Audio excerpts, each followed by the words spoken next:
Previously on Part 1. Critic Sloan Mercer shredded Lyra Vale's new album Avalanche in a review so vicious it went viral, sparking outrage online and shaking Lyra to her core. But while the world saw a brutal takedown, Lyra saw something else: proof that her music had pierced even Sloan's icy armor. Wounded but defiant, Lyra fired back with a single tweet that turned the tide, leaving both women unsettled and unable to stop thinking about each other. For Part 1, link is in the description. She looked a world away. A cold, sharp feeling, something vile and green, twisted in Sloane's gut.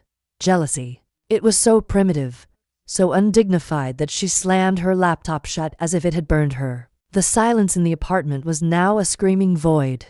The absence wasn't just an absence of her. It was an absence of color, of warmth, of life. It was the absence of a challenge that made her feel alive. It was the absence of the one person who looked at her not as a critic to be feared, but as a fortress to be conquered, a heart to be thawed. She stood in the middle of her living room, clutching her elbows, and finally admitted the truth to the empty, judgmental air. She was not irritable. She was not restless. She was bereft. The phone rang shrill and sudden in the silence. She jumped, her heart catapulting into her throat. It was an unknown number, a telemarketer, a wrong number. It had to be. Her hand trembled as she picked it up. Hello. Her voice was unused. There was a beat of silence, then a familiar melodic giggle that sent a shockwave through her entire nervous system. 3 days. Lyra's voice said, warm and intimate through the line, as if she were in the very room. Have you been miserably counting the hours, you liar? Sloane's knees went weak. She sank onto the arm of her sofa, clutching the phone like a lifeline. Every ounce of her wanted to snap, to insult, to rebuild the wall. What came out was a strained, quiet whisper. You're insufferable. Lyra's laugh was richer this time, pleased. I'll take that as a yes. Don't worry. Your favorite distraction is just away on tour. It's a thing pop stars do, you know. Perform for adoring crowds. She paused and Sloane could hear the faint sounds of a bustling crowd.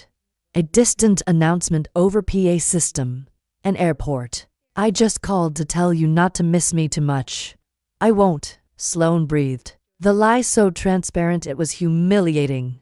Liar. Lyra sang softly. There was a rustle, the sound of a kiss being blown directly into the receiver. It was a shockingly intimate sound, a ghost of a touch. I'll be back to thaw you soon, my grumpy critic. Be good. The line went dead. Sloane sat there, the phone still pressed to her ear, listening to the dial tone as if it might contain one more secret. Her heart was pounding, a wild, frantic rhythm of relief and despair. The sound of that blown kiss echoed in the silent room, a tiny detonation that had finally shattered her last remaining defenses. That was it. The cord had been cut. She was untethered, floating in a void of her own making. That night, she couldn't sleep. The ache was no longer abstract. It was a physical hollow in her chest. The image of Lyra on those red carpets, smiling for strangers, laughing with other people, was a torment. She had become an addict, and her supplier had left town. In a moment of pure, unvarnished vulnerability, she did something she would never have admitted to another living soul. She opened her laptop, Googled Lyra's tour schedule, and stared at the dates. New York, Boston, Chicago. Her cursor hovered over the airline website. This was madness. This was the absolute surrender of every principle she held dear. This was flying across the country to see the woman whose art she had publicly eviscerated. You're behind schedule. A voice inside her whispered, a voice that sounded like her own, but braver. Her fingers moving with a will of their own, typed in her details. She selected a flight to Chicago. She entered her credit card information. She clicked purchase. The confirmation email hit her inbox. There was no going back. Sloane leaned back in her chair. The glow of the screen the only light in the dark room. The restless ache was gone. replaced by a terrifying, electrifying certainty. The reviewer who lived in her head had been silenced. The woman who remained was done waiting. Part 7. Backstage Confession. The flight was a blur of anxiety and second-guessing. The cab ride from a hair to the stadium was a symphony of honking horns. And her own thundering heartbeat. Sloane, who planned every facet of her life with military precision, was operating on pure, terrifying instinct. She stood outside the soaring, concrete monolith of the venue, a lone figure in black amidst a riot of colorful, excited fans. The air thrummed with a bass line she could feel in her teeth. This was the epicenter of everything she claimed to despise. Mass-produced spectacle, manufactured emotion, blind adoration. She had a backstage pass. Of course she did. She'd called in a favor from an editor she despised, spinning a lie about a potential follow-up piece. A re-evaluation in a live context. The words had tasted like ash in her mouth. The pass hung from her neck, a plastic laminated lie that felt as heavy as a millstone. Pushing through the crowd felt like moving against a current. She was jostled, splashed with beer, deafened by shrieks of anticipation. Every fiber of her being screamed to retreat, to flee back to her silent, ordered apartment where she was safe and in control. But then the house lights went down. The roar that erupted was a physical force. A single spotlight hit the center of the stage, and there she was, Lyra. But it wasn't the Lyra from the coffee shop or the bookstore or the restaurant. This was Lyra, the phenomenon, dressed in a sequin jumpsuit that caught the light like a shattered galaxy. She owned the space. She owned every single one of the 20,000 people screaming her name. And then she sang. Sloane had heard the album countless times. She'd picked it apart note by note. But this was different. This was alchemy. The songs she derided as sentimental garbage were transformed into raw, powerful anthems. The vulnerability she'd mocked became a shared catharsis with the crowd. Lyra didn't just perform. She poured her entire being into every note, every word. She was a conduit of pure unfiltered feeling.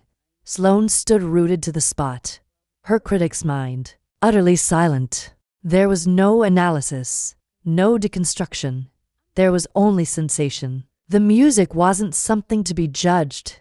It was something to be felt. It washed over her through her, dismantling the last of her defenses brick by brick. She watched Lyra command the stage, not with a diva's arrogance, but with a profound, generous energy, giving pieces of herself to the audience.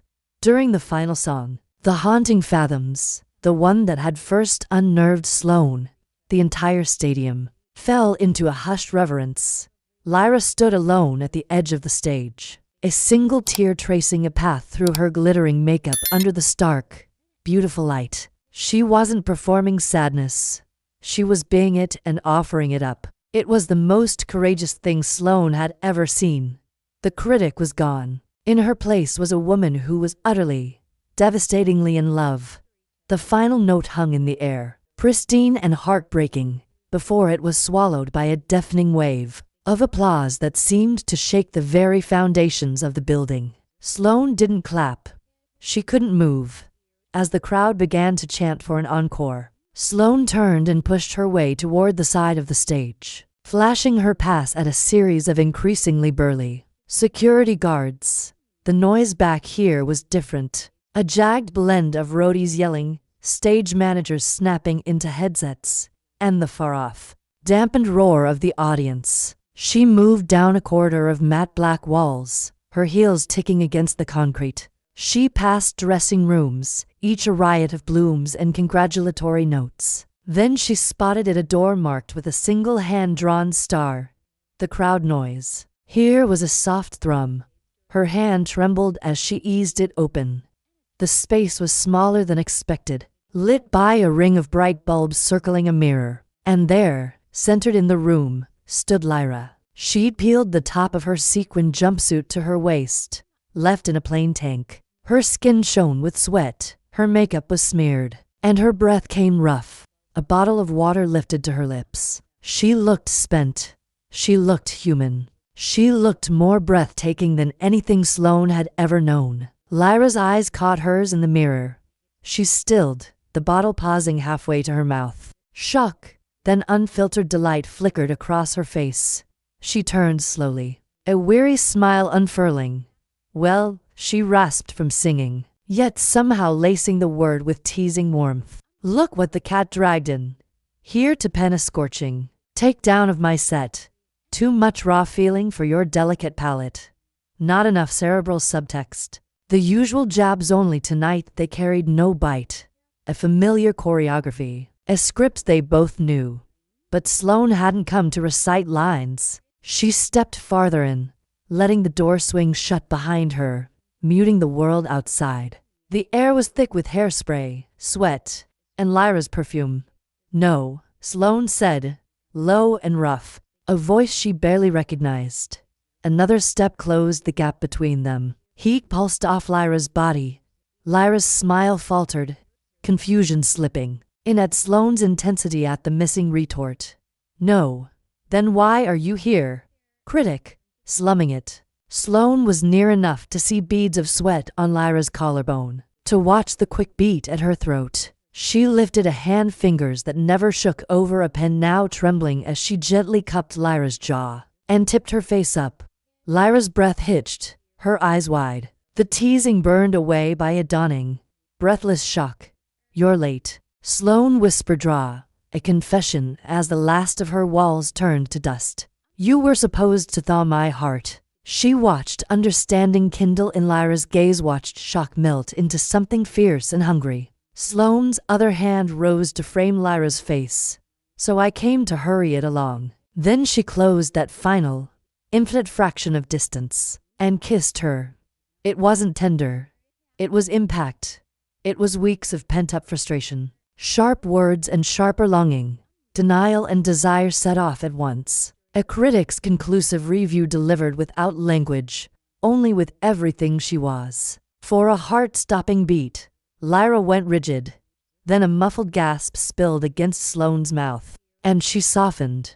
Her hands rose not to shove Sloane away, but to knot in the black fabric of her shirt, yanking her closer, sealing them together. Her lips parted under Sloane's, and the kiss deepened from a statement into a conversation, frantic, desperate, years in the making. Lyra was the first to break, snatching air, her forehead pressed to Sloane's. Her eyes were dark, pupils blown wide. Sloane, she breathed, name as prayer, as question. Sloane didn't answer with speech. She replied by kissing her again, harder this time, walking her back until Lyra's knees met the plush couch against the wall. They dropped onto it in a tangle of limbs, sequins and black wool, sweat and perfume. The hunger between them felt alive, finally unchained. Clothes came away not gracefully, but with a frantic, mutual urgency. Sloane's sharpest critiques died on Lyra's skin, translated into kisses and ragged, broken admissions. The world, the crowd, the columns, the backstory faded to a far hum, irrelevant. There was only this room, this instant, and the terrifying, glorious truth that had finally surfaced. Part 8. The first night. The passion didn't merely erupt, it detonated, obliterating every pretense, every careful barrier Sloane had built across a lifetime. In the close, bright air of the dressing room, amid the ghosts of the set, the drift of stage smoke, the glint of sequins scattered on the floor, they were at last blindingly real. Lyra's hands, which could summon tenderness from a piano, were fierce and claiming on Sloane's skin. She kissed her like she was mapping her, learning the landscape of the woman who had lived only in her mind for so long. She broke away, her breath coming in ragged gasps, her lips tracing the line of Sloane's jaw, the shell of her ear. I've thought about this, Lyra whispered, her voice husky and raw. Since the restaurant, since you looked at me like you wanted to murder me and devour me all at once. Her teeth grazed Sloane's earlobe, sending a shock wave straight through her. I knew then. I knew I had to have you unspooled like this for me. Sloane, the master of words, of lacerating commentary, was utterly speechless. Her own hands, usually so precise and controlled, trembled as they skimmed over Lyra's shoulders, down the sweat, slick plane of her back. She was drowning in sensation, in the overwhelming reality of it. This wasn't a theoretical fantasy anymore.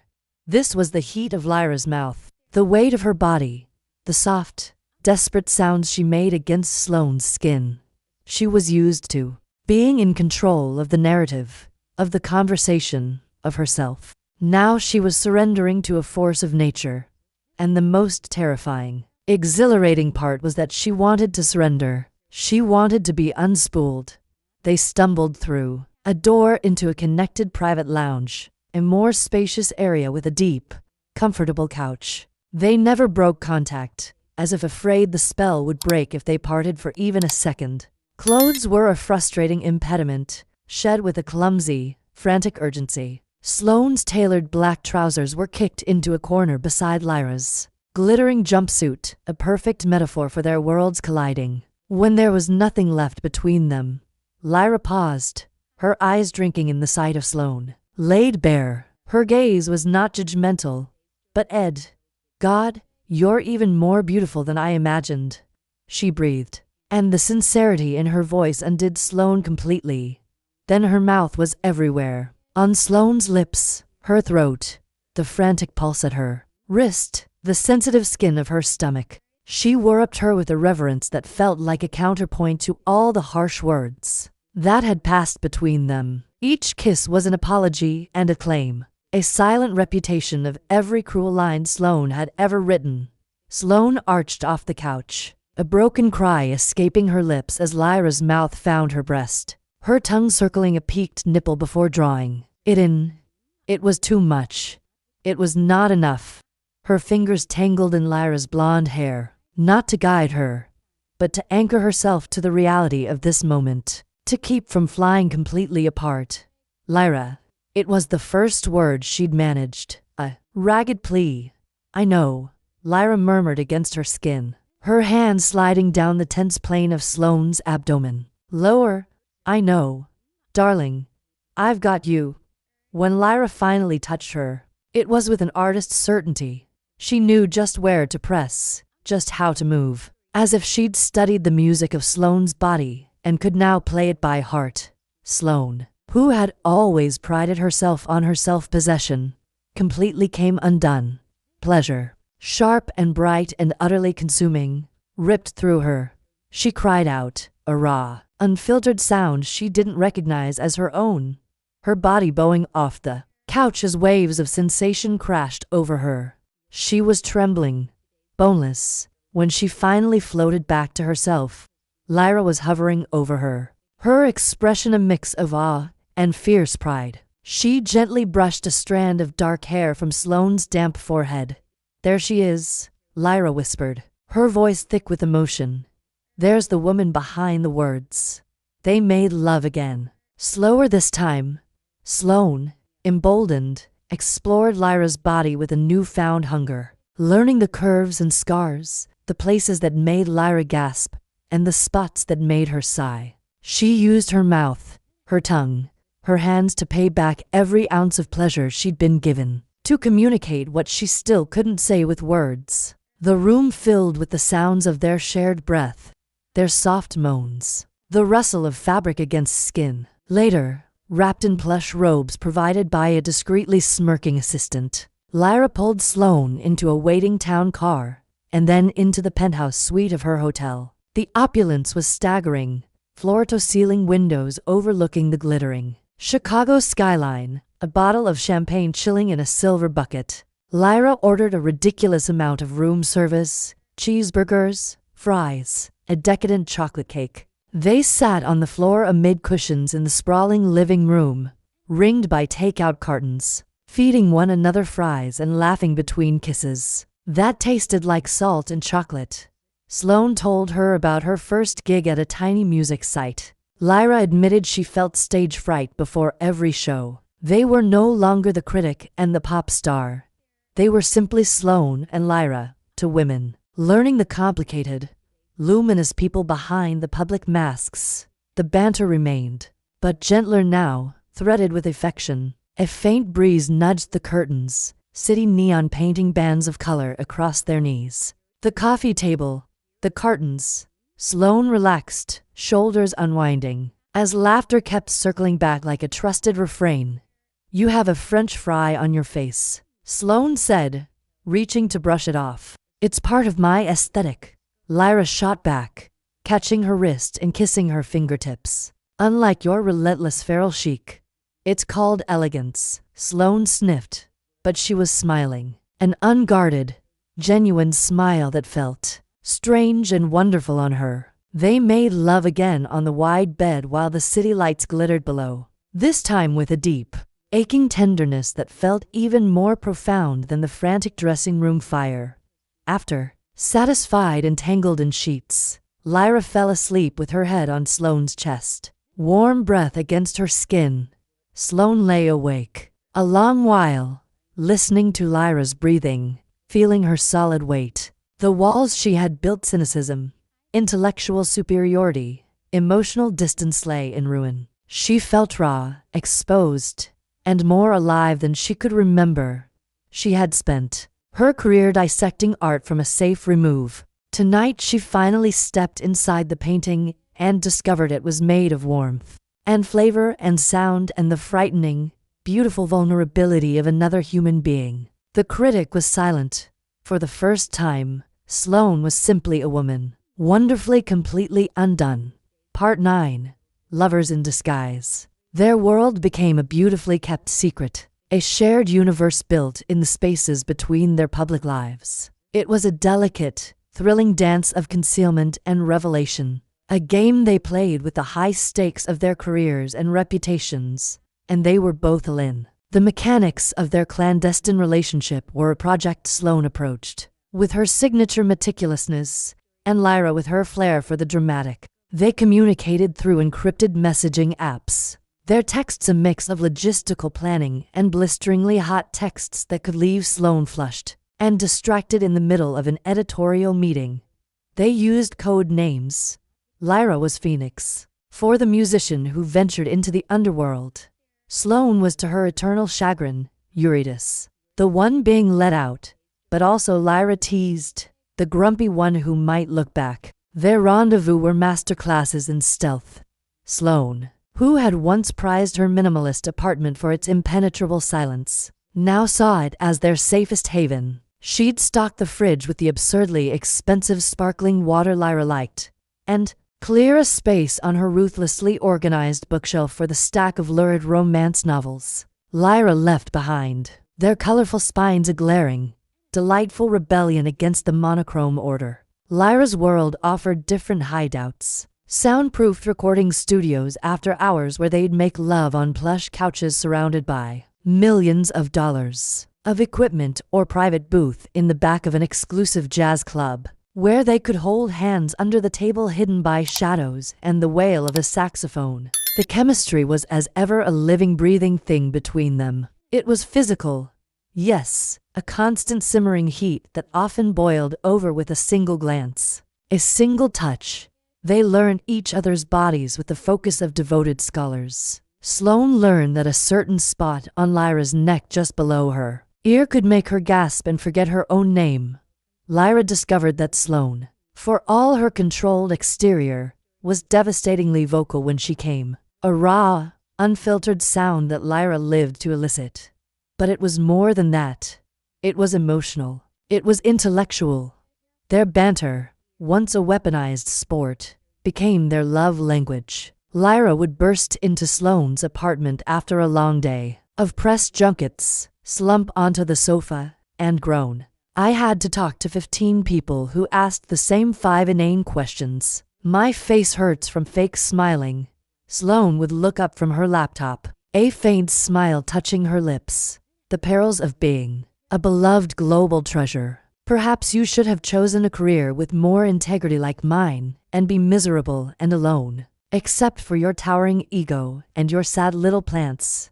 Lyra would retort, kicking off her heels. "No thanks. I'll take my adoring millions and my emotional depth." "Your emotional depth is a kiddie pool and you're splashing around in it for attention." Sloane would fire back, but she'd get up and pour Lyra a glass of wine. her fingers brushing Lyra's as she handed it over. It was in these moments that the real transformation occurred. Lyra, the woman who performed feeling for a living, found a space where she didn't have to perform. With Sloane, she could be grumpy. She could be insecure about a lyric. She could be exhausted by the machinery of fame. Sloane saw the engine behind the glitter, and instead of critiquing it, she listened. She'd offer a sharp, incisive piece of advice, or simply sit in comfortable silence. Her presence a steady anchor in the whirlwind of Lyra's life. And Sloane, the woman who had built a fortress of cynicism, found its gates thrown open. Lyra didn't try to dismantle her walls with force.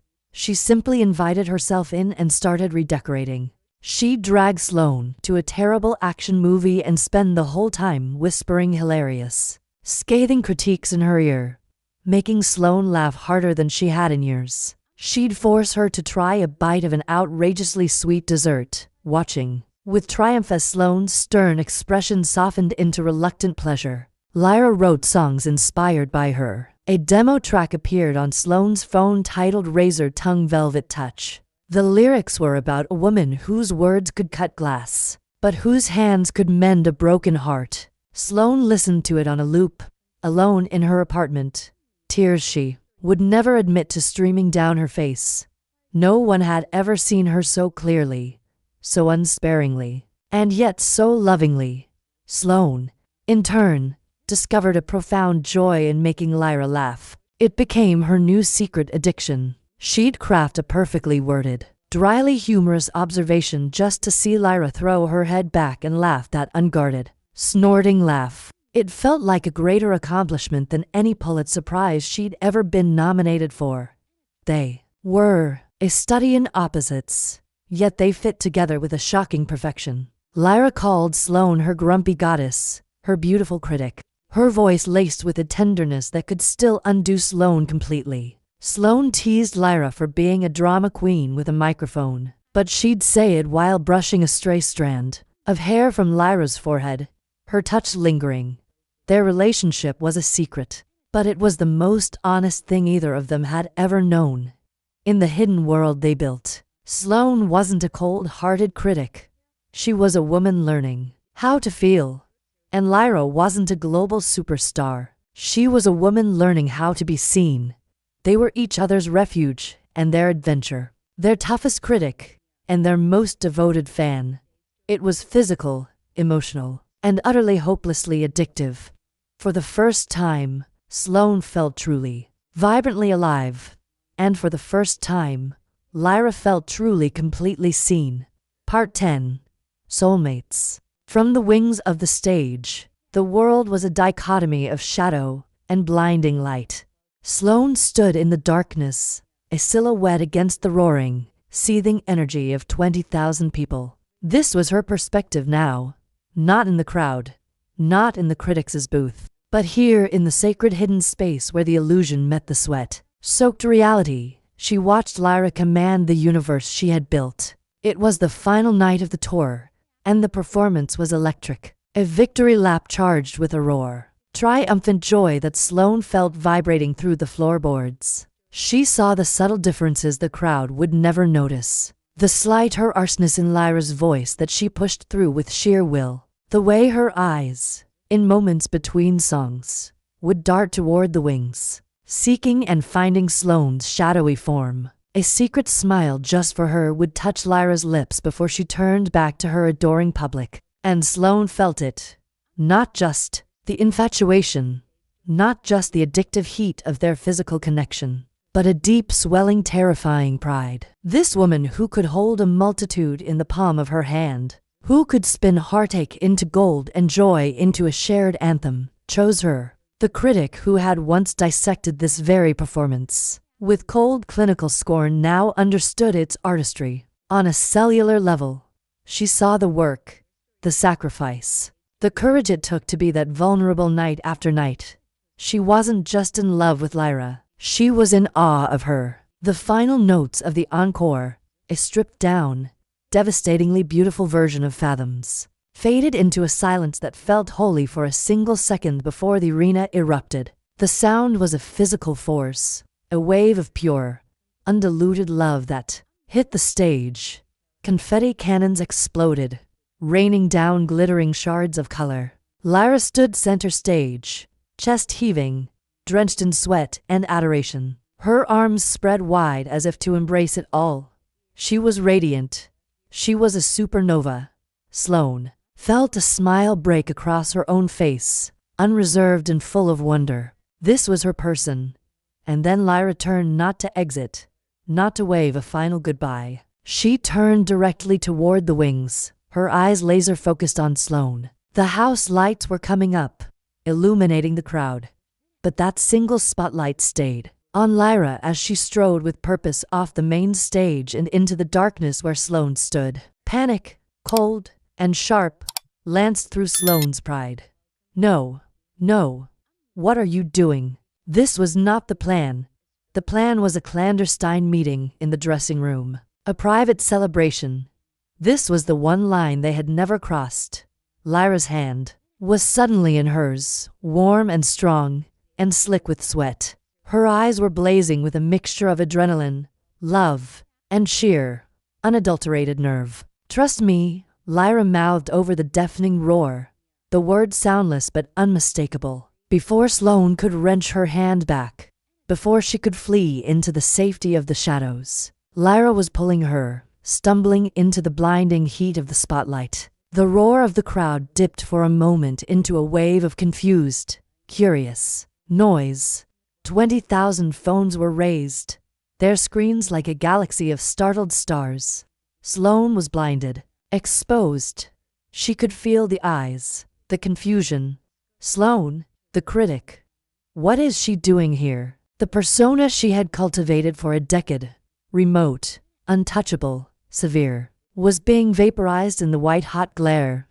Her instinct was to shield herself, to retreat into a mask of icy disdain. She tried to pull her hand away, but Lyra held on, tight, lacing their fingers together and raising their joined hands high into the air. Then Lyra turned to her, cupping her face with her free hand, her touch a familiar anchor in the maelstrom. The noise of the crowd faded into a distant hum. All Sloane could see were Lyra's eyes shining with tears and certainty. I love you, Lyra said, her voice amplified, echoing through the stadium, through the world. It wasn't a question. It was a declaration to everyone, but it was meant only for her. And Sloane, the woman of 1,000 cutting words, found herself utterly speechless. The walls were not just down. They were dust scattered on the confetti-strewn stage. The fear was still there, a frantic flutter in her chest. But it was eclipsed by something vastly more powerful. A love so fierce it felt like the only true thing in the universe. She didn't retreat. She didn't hide. She looked right back at Lyra. And for the first time in her life, she let everything she felt show on her face. The love, the pride, the vulnerability, the awe. Lyra's smile was a sun dawning. She leaned in and kissed her. It was not a chastity celebratory peck. It was a kiss of possession, of passion, of a love that had been forged in conflict and tempered in secret. It was a kiss that said, "This is mine. This is us." Sloane's hands came up, one tangling in the sweat-damp hair at the nape of Lyra's neck, the other gripping her hip, pulling her closer as she kissed her back with a fervor that matched her own.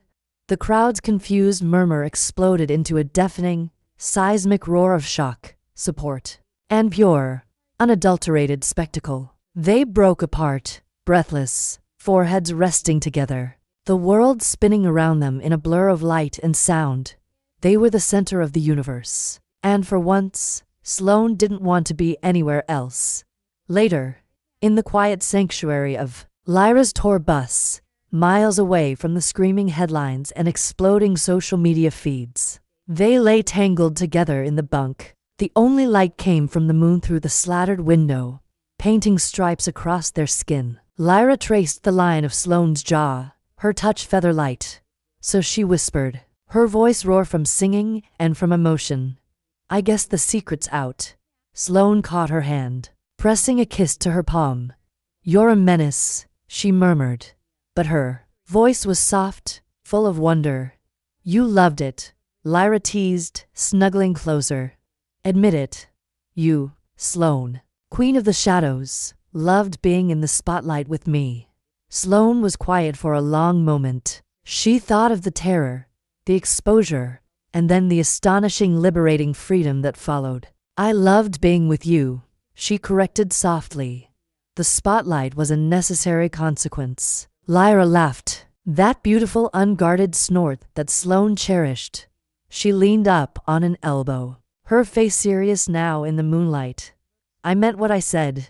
You know every word. I know, Sloane said. Lyra's smile was tender.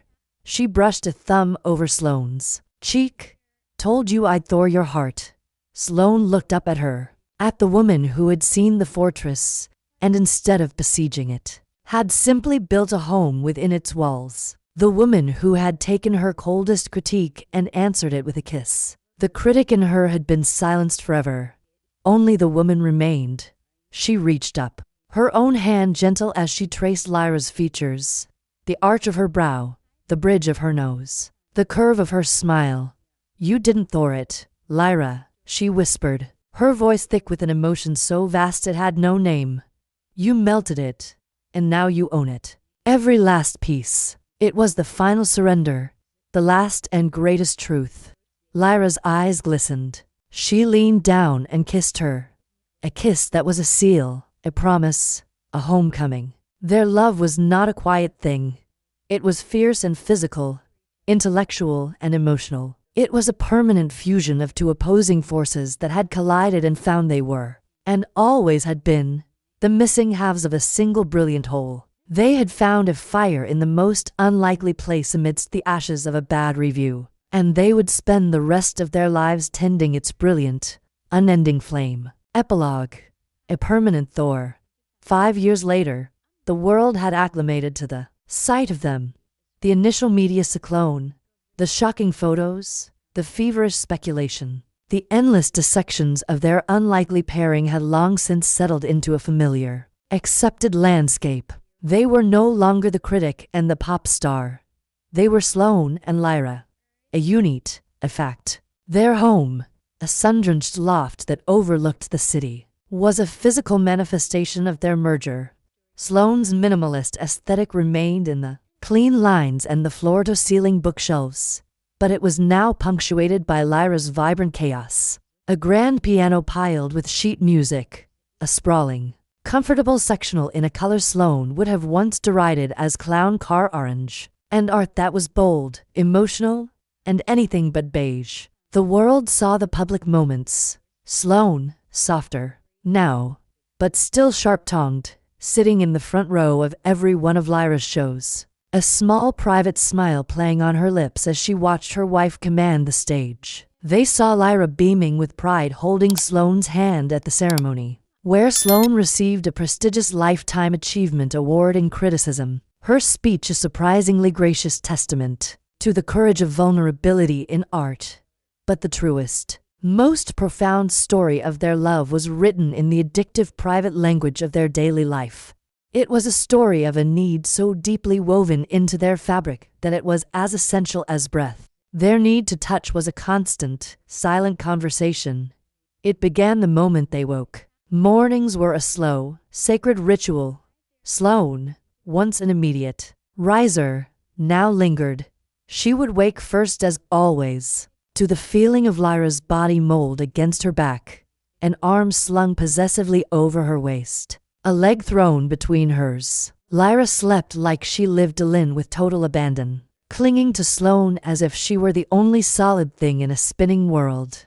And Sloane, who had once required a fortress of space to sleep, could now only fall asleep and wake up anchored by this weight, this warmth. She would lie there listening to Lyra's steady breath against her neck, feeling the slow, rhythmic beat of her heart against her spine.